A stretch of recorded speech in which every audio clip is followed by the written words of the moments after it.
from a pragmatic standpoint, what is our goal? If our goal is to have less prostitution, because we're always going to have some, it seems like the stuff that's happening surreptitiously with the pimps and the guys that break these girls' knees when they don't do what they're supposed to do, if we could lower that by allowing free adults to engage in whatever nastiness they want to engage in, we might accomplish something that gets to the same goal.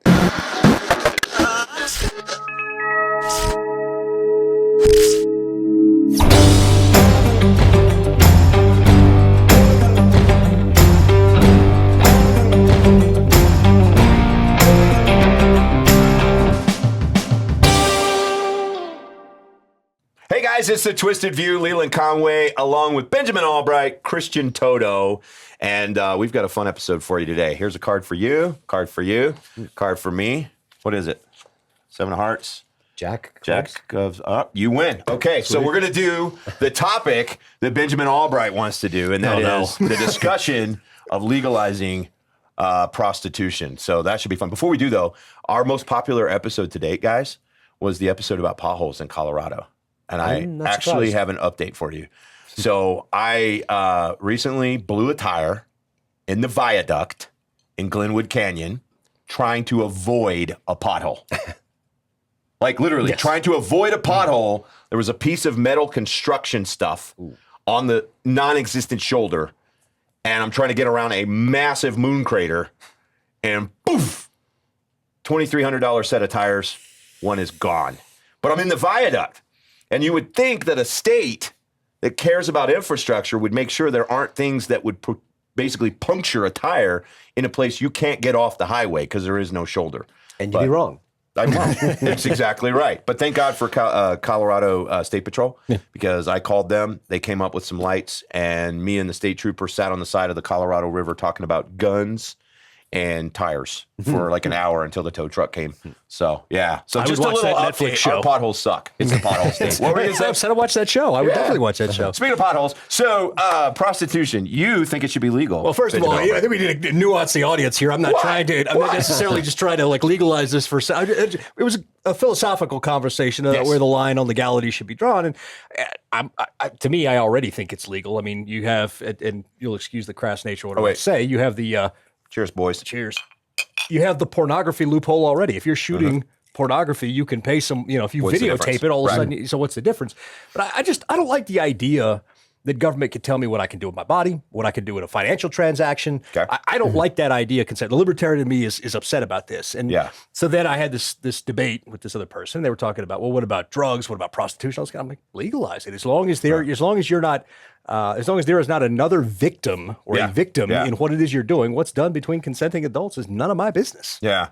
Christian? I'm kind of a squish on this. I like to be libertarian leaning for the most part. I take a little pride in that. I don't want to go down this path. I think there's a cultural issue involved here. Okay. I think embracing it sends the wrong message. I think it'll explode. And you could pick my arguments apart. You control your own body. Pornography already exists. I don't disagree with any of that. It just feels wrong. It's just a gut. I don't know. It feels like a slippery slope. To your point, I would say that the explosion has already occurred. I mean, OnlyFans would not exist. Literally and figuratively. I mean, the only difference is you're not physically touching, but the reality is those situations already exist, and it's a financially lucrative career for many people. Right. And I'm not passing judgment on them. How you make your money is your business, not mine. But I think you're right. I just think I think we've already crossed the threshold. But the physical nature of it is significant. I mean, if you're home alone and you've got the OnlyFans account, it's one thing. But to be in the same room with someone and then that person is exposed to potential violence, I don't know. It's not one I can intellectually debate. It's one that it just feels wrong to me. And I feel like even with like legalizing pot, I'm for it, and yet there are drawbacks to it where everywhere you go, you smell pot in Denver greater area. It just is. And then the people knock on my door and they're selling something and their eyes are all watery, and I could tell there's been some partaking of the particular weed. And so, I mean, there are ramifications to all these things. And I don't think we need to go in this direction. Well, to flip side this, I think they should make it illegal to solicit at my door. I'm with you Stop on knocking that. on my door, stop calling on my phone. But, Especially when I have a sign that says no solicitation. Yeah. Let me jump in this, and I'm going to have probably a slightly different take than both of you that leans more towards Benjamin's point of view, but I'm coming at it from a conservative Christian point of view. And no, for my conservative Christian friends, I am not about to justify prostitution from a Christian standpoint. But my worldview, and I want to make this very clear, my worldview is very conservative and very Christian in my approach to my personal life, right? Where I get sideways, I guess, of my evangelical friends is that I don't want to make law that which I believe personally. Live your faith, not legislate it. Yeah, exactly. So for me, I think prostitution is abhorrent, and I think it is morally repugnant. However, that's not for me to decide or judge. And I want to go back to what you said earlier. You have prostitution or forms of it happening every day in different aspects of life. And I don't see any difference morally between, say, a woman that we call a gold digger or a young man we call a cougar hunter, right? Who is trying to get a lifestyle upgrade and is then willing to connect with either long-term or short-term with someone who is less than desirable physically or emotionally in exchange for that upgrade to their lifestyle. That to me is the same thing as going to the bunny ranch in Las Vegas and doing your thing for 20 minutes, if it lasts that long, and exchanging a few C notes, right? Like it's two adults who've chosen to be there. I do want to address, and I'd like to get your thoughts on this, Benjamin. I do want to address the human trafficking angle. And from my perspective, you would have less human trafficking, less exposure to violence if it was regulated to the hilt. And people that were engaging in this were the girls or the dudes were getting W-2s or 1099s and paying taxes, and we were regulating that. I think you'd see human trafficking actually drop in that situation. I tend to agree with that. Yeah. I mean, that's sort of the way when I view all of these things, when the marijuana issue was coming up, and I came out to Colorado in 2012, so I was right around Do you the smoke cusp. pot? I have. I don't smoke like pot? I don't like to smoke at all. I take the gummies. Gummies once in a very blue moon. I apparently Not smoke mine. it vicariously through my neighbor who likes to go out and do it every freaking day on the back porch. So anyway, sorry, I didn't mean to interrupt. I Hey, mean, Stu, can you get up this Yeah. Right, and that's not to say, I mean, I don't use I have used hard drugs. I don't use Right. hard drugs anymore. I mean, in my 20s I did, but I don't use that stuff anymore. But who am I to tell somebody they they can or can't? I don't really know where. I think the main thing with the regulatory portion of this is exactly that, is you want to provide a safe framework so that there is no exploitation of human beings in that regard. Like that is the backstop, I think, where you get to the point where like, okay, I'm definitely against that portion of it. Right.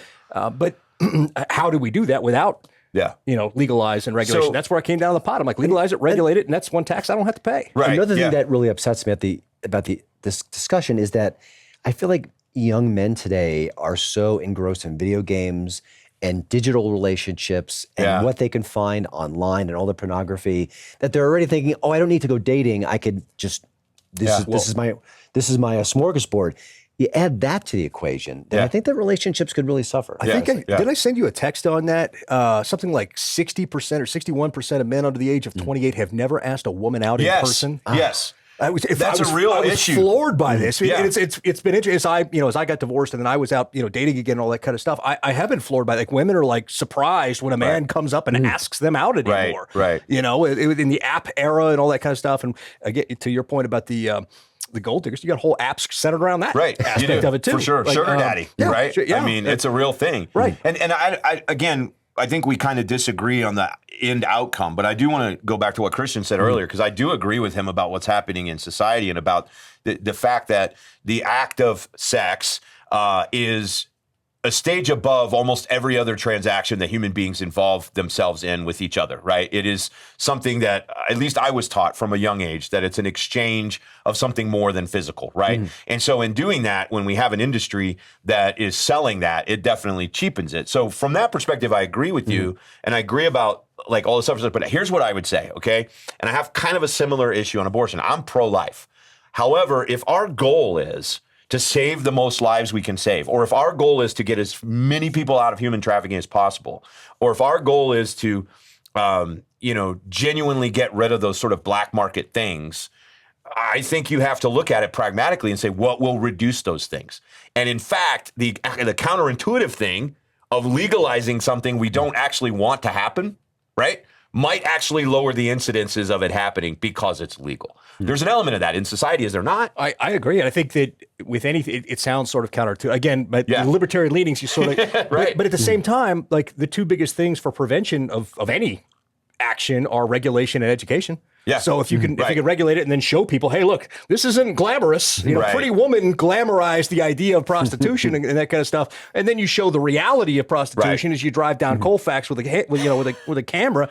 Like with all due That's respect not to something Colfax. we want to see I agree. proliferated I in think it's a society. great point. I think our society has done a terrible job of educating folks on almost everything. It's a good point. About being media savvy, about knowing the basics, about basic economics, about balancing a checkbook. For those who actually use a checkbook, I'll use it metaphorically. Are you the guy at the store right there? So I'm waiting now. You're like, it's 20 minutes to whip it right. He's getting two whipping pennies out of his... He's filling out the memo line. But those basic life skills are not taught at all. Right. I mean, that's another level of we should educate the public True about statement. that. And I don't even know where that you get that. I mean, do you have, hire a TikTok team to kind of spread the message? I mean, just how do you reach the kids? How do you get the message out there? I don't know. But I see your point. I want to circle back to Benjamin, you saying you had done hard drugs in the past. Yeah. They didn't stick. I actually tried to look up some information on this when I knew we were going to talk about this. And About his drug habit? No, about... Well, I mean, it's all over the internet. No, but I was trying to look up, I was like, in places where prostitution has been legal, have we seen a drop in human trafficking? And I couldn't find an answer to it. I wanted to know, like Amsterdam, the famous red light district, right? Yeah, it's clearly legal there. Las Vegas, clearly legal there. But I wouldn't say that Las Vegas is devoid of human trafficking either. So is it a thing where we have to legalize it completely nationwide before we get the effect? Because like let's look at pot. Okay, I think we all agree legalizing pot for personal use. Again, I detest the stuff. I think it smells horrible. I've never smoked it, never will. But did we get an outsized, like a lot of people now are saying pot's what made Colorado the dump that it's unfortunately becoming right now, right? I would say there's some truth to that because people who came here to smoke pot because it was legal here brought a bunch of other stuff with them. Had it been legalized nationwide all at the same time, would we have had the same negative effects in Colorado from it? I think pot tourism was good for the state. I think pot migration was bad for the state. Bam. And I don't think it's what made it a dump. But Yeah. I do think it's a contributing factor. I do agree with you on that. I think It's mostly our political leaders that make it I a think dump. that's- Because the people are amazing, the political leaders suck. when Silicon Valley dumped out of there and came here and could get 10 times, 10 times the land for the same cost, that was Anyway, that's a whole nother topic. But I tend to think that in the end, if you have a distributed legalization, we're never going to have human trafficking stats though, because we don't know. Well, all we know is what we prevent. You never know, untoward. right? You never know. So we're never going to have accurate statistics on that anyway. But I would suggest a national legalization, which is what I was when we were approaching the topic. We do know that in Portugal, when they legalized drugs, all of them, including the hard ones, that we do know resulted in lower addiction rates. And it resulted in lower addiction rates because of two reasons. Number one, it wasn't taboo anymore. And number two, they added an enforcement component to the illicit dealership and other aspects of this. Holding them responsible. Which held them responsible for things. So what you ended up having was people willingly choosing rehabilitation and going down that road. And so again, I just go back to, from a pragmatic standpoint, what is our goal? If our goal is to have less prostitution, because we're always going to have some, it seems like the stuff that's happening surreptitiously with the pimps and the guys that break these girls' knees when they don't do what they're supposed to do, if we could lower that by allowing free adults to engage in whatever nastiness they want to engage in, we might accomplish something that gets to the same goal, I guess. It's also tricky because you look at Portugal, they have a different culture than we have here. Good point. And also mental health issues are just skyrocketing in America. And that's another wild card as well. It is, yeah, that's a great point. But to that end, could that pivot people towards the mental health treatment aspect of addiction and take something, and I'm not a defund the police person at all, but it takes something off law enforcement's plate where they can concentrate on law enforcement and keeping all these stolen cars from getting away rather than dealing with, with addiction and addicts that get funneled to something else. Well, and to that point, California, which Colorado's always trying to emulate. So they all migrated here after Silicon Valley. 70% of the citizens voted for something called Prop 36. Prop 36 overturned the famous Prop 47, which allowed people to steal $900 worth of Gucci without getting in trouble. Part of that, and I actually think this was kind of an interesting way that democracy worked. It wasn't just we're going to charge these people. It was we're going to give these people a couple of choices. One, we're going to charge them if they steal the $900, but if they commit a drug crime, we're not necessarily going to haul them to jail. We're going to provide rehab. State legislature didn't like the fact that the city or that the citizens wanted to overturn that, right? They wanted to keep crime on the streets, I guess. And so now they're refusing to fund the rehabilitation portion. So we may not know, at least not soon, how well that would work to give that rehabilitation option. They're not criminalizing the people that are taking the drugs. They're criminalizing the people that are selling the drugs, but giving them an opportunity to go down another pathway. I mean, I'm a libertarian. I don't like government spending, but am I okay with some money being used for that instead of just throwing people in jail all the time? And again, the prostitution, I saw this documentary the other day, and it was in California, supposed to be the free state, and they're entrapping Johns. Like they literally have undercover female cops soliciting guys on the street. Lonely dude comes along, hey, I'm horny, okay, pulls over. Next thing you know, his ass is in jail, and they're posting his picture for what would have been like maybe a minor mistake or whatever. That to me feels like that's not the way to stop prostitution. Who knows, would the idea have even occurred to the guy if he didn't see the girl driving? Like it is like, I hate stuff like that. At the end of the day, to me, I feel like if you do regulate, if you do tax, then we can turn around. That's a tax I don't have to. You are volunteering to pay that tax. It's like the tariff thing going on right now. So wait, is this a compromise where Christian's okay with legalizing prostitution if we tax the hell out of it? No, he's talking me to voting for this. We're trying to convince him here. He's going to sponsor the bill. He's co-sponsored the bill. I feel really, I got to admit. I don't trust our political class to do the right thing. Well, you mentioned that it was a Portugal where I had kind of a carrot and a stick situation. Yeah. I don't think we're able to even do that at this point. We just can't agree on anything. So to that point, though, how do you stop prostitution if not through the paths that we say? Because what happened in the last 4 years, too, with wide open borders, we've seen the effects of that here in Denver, right? What happened with that was an enormous amount of influx of human trafficking. And some of them are children, man. And there's no way, as you guys said earlier, because it's dark, it's black market, there's no way to actually get to that. So if you don't do something drastic and maybe counterintuitive, how do you actually stop 13-year-old girls from getting kidnapped and then sold into a life of this and somehow being convinced that they did it of their own choice and volition, which can't be true? And I also think that the media is doing such a terrible job of illuminating issues like that. Yeah, that's true. such a significant thing. I mean, that's for political reasons. For political reasons, yeah, absolutely. They don't want to admit that bad policies led to that, and now people are getting hurt. The only alternative I see is much stiffer penalties for the people perpetrating the crime to begin with, and bringing them like the dealing the drugs. So you got to go back to the manufacturers. You got to the people who are doing. How do you step up enforcement on that and much stiffer penalties on that, because that's what a jail sentence or whatever is. Like those penalties. That's what they're there is to discourage you from doing it. Well, it's too lucrative for that. They keep doing it. So the penalty isn't enough. Let's talk about. Go ahead. Sorry. You got to hire Jason Statham to clean up the trash. That's what he does. That's perfect. Take out the trash. Let's talk about the societal aspect of this, though, because there's another interesting thing. I mean, for how long have we watched sitcoms, TV shows, movies, where the funny joke was that the rough around the edges Al Bundy dad got a prostitute for a 16-year-old kid when he turned 16 and exposed him to the world? That's been a societal joke forever. So the idea that somehow, I want to explore this. I want to explore, is society really that much more debaucherous than it was 30 years ago when those jokes were on sitcoms? Or is just everything more in our face? Because I'll tell you, a friend of mine actually had, he's at the gym, and there was a girl, and this is an increasing thing that we're seeing trending. She's filming herself, and of course, she's got a perfect body, and she's making sure that she's doing these pull-ups over here where her butt is right up in the air, directly in line with my friend who's trying to concentrate on his curls and clearly not. And then she sucks him into looking at her. She realizes he's looking at her because that's what she wants. And then she starts walking towards him, and he's like, oh my God, this gorgeous girl's coming over here. And she hands him a card. It's her OnlyFans address. Oh my God.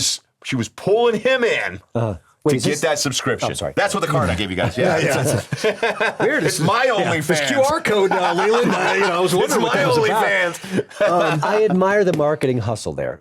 Sure. Absolutely. Free market, baby. That's why I quit going to the gym. Like, that's why I do. Like, because you no, I still work out. I just don't. I don't go to by OnlyFans models. I mean, kind of. Like, I don't go to the public gyms anymore because that's the thing. Like, it happened more than once. It wasn't necessarily OnlyFans. Sometimes it was like an Instagram account, or I'm a fitness, whatever influencer. That kind of stuff. I'm I'm like, I appreciate the hustle, as you said. I definitely appreciate the hustle, but at the same time, I'm like, I don't want to be like, this is. I'm here to work out. I'm not here to be marketed. There was actually a story about this. New York Times did a story about this. There was a gym in Australia that banned filming yourself in the gym. They banned it because what was happening was the people. When I go to the gym, I'm clearly not a model. So when I'm there, I am clearly in my worst, least awful looking self, all sweaty. The last thing I want to do is be in the back of some perfect Instagram models, look at my butt cheeks. Like, I don't want to walk past that, nor do I want to get caught. Yeah. I don't want to be on film. Right, and that was happening. And so people were like, I don't even want to. They actually did a stat on this. 23% of people do not go to the gyms. They're afraid of getting caught in somebody's feet. I go to a private gym now for that thing, and they don't allow cameras in there at all. But that's the thing. Like I got tired of that kind of situation because there is sort of there's several layers to that. Number one, nobody wants to be embarrassed like that. Number two, it's kind of an entrapment angle where she's doing that. She's doing that to get you to your attention so she can hand you the card to begin with. When you were telling that story, though, I thought the hook was going to be stop looking at me. Like she was kind of right. You get some of that too, though. You get some you're obviously trying to get attention, the camera and on I'm him like saying, "I got you. You're looking at me." Yeah, there was actually a story about that where a girl mistakenly thought that a guy was looking at her, and she ended up getting kicked out of the gym. Thank goodness. There was one I saw one the other day where the guy walked up to her or whatever, and she's like, "No thanks, I have a boyfriend" or whatever. He's like, "Me too, honey." Also, and she had a tampon hanging out of her, and he was like, and I was like, "This is the best video I've ever seen." Like this is one of those moments, where she was trying to and then it was obvious from the gym security camera what was going on. Like the toilet paper on the shoe, right? Yeah, trailing behind you. She's like, "I've got a boyfriend." "Me too, honey." That's okay. That's so awesome. But let's. I want to segue back into this idea of what's happening in society with OnlyFans and with all this kind of stuff.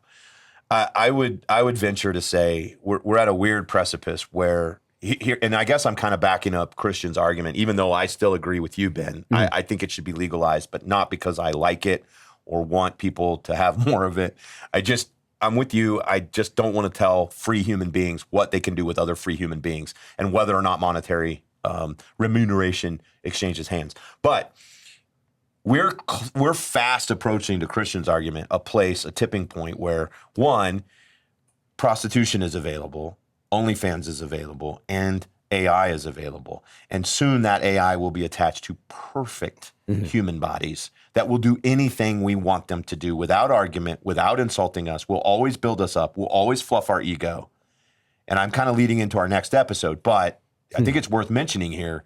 What happens when society looks like that? When there is no human connection between two people? You've already got some of these. Have you seen some of these Instagram accounts that they look real? Like it looks real. Yeah. And there are guys that can't tell. Like I'm reading, as I did deep dives on this AI stuff for research purposes, which will be good in the next episode. Right. I don't want to get too far down the rabbit hole, but I'm just saying, like it is getting to that point. And what point does that accelerate sort of, I don't want to say like the risk addiction attached to sex, but you know what I mean? Like where the basic act becomes so redundant that you have to have something else to ratchet it up. And that's what happens. Like you start, The New York Times had a column recently by a 50-something woman, and she's divorced and she's in the dating pool.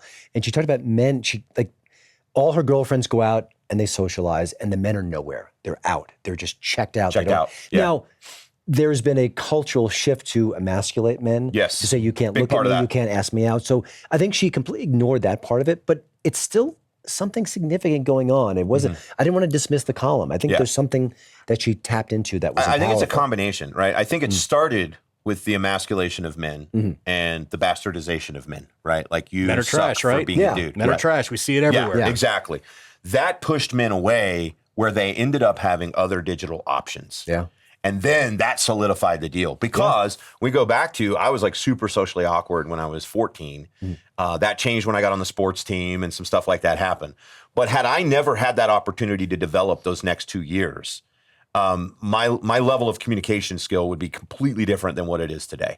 And therefore, being that I have a radio face, I never would have married the beautiful woman that I married, right? Because I would not have been able to socially connect with her. I wouldn't have learned that I better be funny because I'm ugly. So like I never learned those. I would have never learned those things. So think about the millions and millions of boys in America and young men in America that will never learn that grueling aspect of courting a woman, literally doing what you have to do to entice her to get that conversation.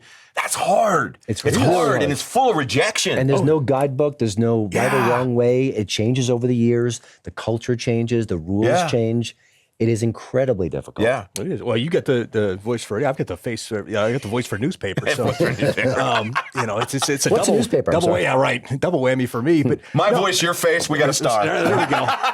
This is how if we could just CGI. Hey, we're in that era now. Like a younger Rob Lowe. Is there any, But I mean, you're right. It changes person, and that's the thing. Like I have a rule. Like if a woman asks me out, no matter if I'm not in a relationship, if a woman asks me out, I will go on one date with no matter who it is. Whether there's attraction, because I know how hard it is. I know how difficult it is as a man to generate a conversation out of thin air. Would that women have that same sensitivity though? Well, I mean, they don't have to. I'm not imposing that rule on anyone, but yes. But I mean, I just have a rule about that. Like if a woman comes and asks me out, if I'm not with somebody, then I will. In fact, I went on a date a week ago. What was it? Whatever it was, and it was a disaster. But it was. I mean, it was an absolute disaster, worst state of my life. But it was like she came up and I was like, okay, all right, well, we'll go do the thing and that kind of thing. So, young guys, and it goes back to what we were talking about they with the internet and everything online, and they don't have almost don't have the social skills anymore to be able to generate that conversation out of thin air. I told my boys, I said, if a girl, I have 2 young kids, they're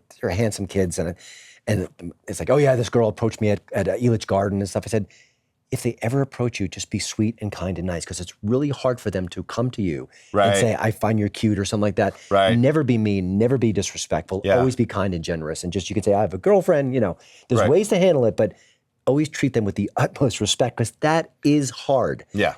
And you'll be on the receiving end of that one day too. So. When you were talking about guiding, there's no guidebook. A good friend of mine was talking about his young kid who's 14, and he had a girl approach him that he likes and she likes him, but he didn't know how to handle that, and so he was just not responsive. And so my friend's wife is like, "Hun, you've got to talk to her and you've got to listen." Yeah. So he went to his dad and he's like, "What is this? I don't have to listen." And he's like, "No, you need to listen to what she says, and you need to listen actively so that you. That's the only way to get her to really like you, and all that. And it was kind of interesting to hear it from a parent's point of view of, I'm doing the best I can to guide this young kid into who he's going to end up being a good communicator, right? Because he's got good parents that are teaching him this process, but so many kids don't have that. They don't have it. Where do we get that aspect in media either? Because the father figure in every show is the fool. He's that's exactly right. Show. That's exactly as right. much as I loved Modern Family, Phil Dunphy is the goofball. I mean, he's a great lesson, but he's a goofball. Yeah, the wife is always like super hot. And you're like, how'd that guy get her? King of Queens, right? Like we had Leah Remini and you had Kevin and you're like, Kevin was pretty damn funny. I mean, but you get the idea. Like there's an archetype for that kind of stuff, and those stereotypes get reinforced through television, and these kids grow up thinking, okay, I got to be the goof while she's